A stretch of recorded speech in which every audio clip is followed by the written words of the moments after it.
Hello everyone, আশা করি সবাই ভালো আছেন।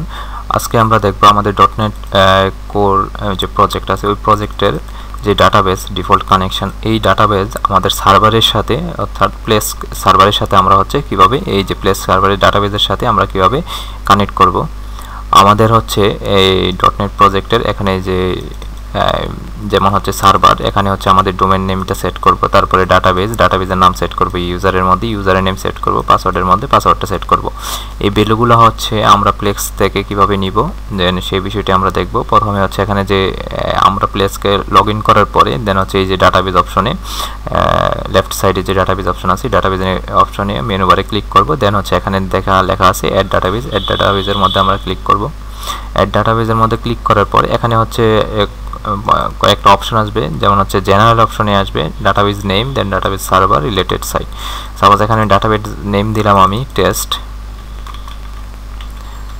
ডাটাবেস, তারপরে হচ্ছে আমি এখানে ডাটাবেস সার্ভার আমি এটা সিলেক্ট করে দিলাম, ডিফল্ট এটা সিলেক্ট করে দিলাম। রিলেটেড সাইট, আমার যে সাইট আছে এই সাইটের নামটা দিয়ে দিলাম। আপনাদের যে সাইট থাকবে ডোমেন নেম, ওই ডোমেন নেমটা এখানে দিয়ে দিবেন।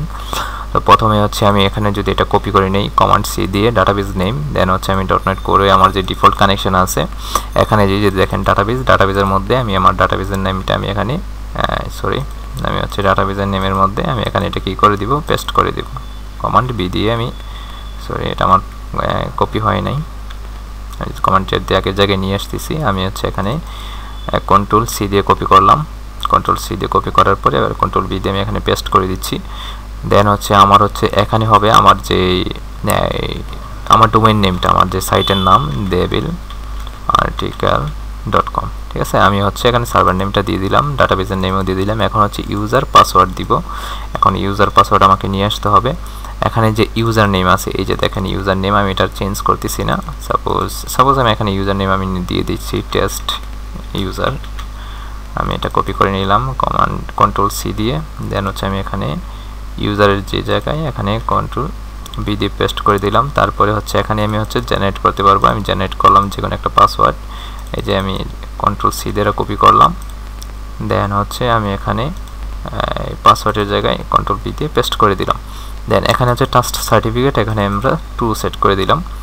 দেন ফাইনালি হচ্ছে আমার ডাটাবেসটা আমি এখনও ক্রিয়েট করি নাই, আমি ভ্যালুগুলো জাস্ট অ্যাসাইন করেছি। আমি এখন ওকে দিয়ে আমি কি করব, ক্রিয়েট করে ফেলবো। এই যে আমি আমার ডাটাবেস কিন্তু এখন আমার এখানে ক্রিয়েট হয়ে গেছে। এখন হচ্ছে আমরা এই ডাটাবেসের মধ্যে আমরা কি করতে পারবো, এই ভ্যালুগুলা যে এগুলো আমি সেট করেছি সার্ভার, ডাটাবেস, ইউজার, পাসওয়ার্ড, এগুলোর মাধ্যমে এখন আমি হচ্ছে আমার ডাটাবেসে অর্থাৎ আমার সার্ভারে যে ডাটাবেস যেটা লাইভে আছে আমার ওয়েবসাইট ওইটার মধ্যে আমি কি করতে পারবো, আমি ভ্যালু অ্যাসাইন করতে পারবো, অর্থাৎ আমি ভ্যালু আপডেট করতে পারবো, দেন হচ্ছে ডিলিট করতে পারবো, ক্রিয়েট করতে পারবো, সব কিছু করতে পারবো। এখন আর লোকাল ডাটাবেস আমাকে কি করতে হবে না, ইউজ করতে হবে না। আশা করি আপনারা এই বিষয়গুলো বুঝতে পেরেছেন। ধন্যবাদ।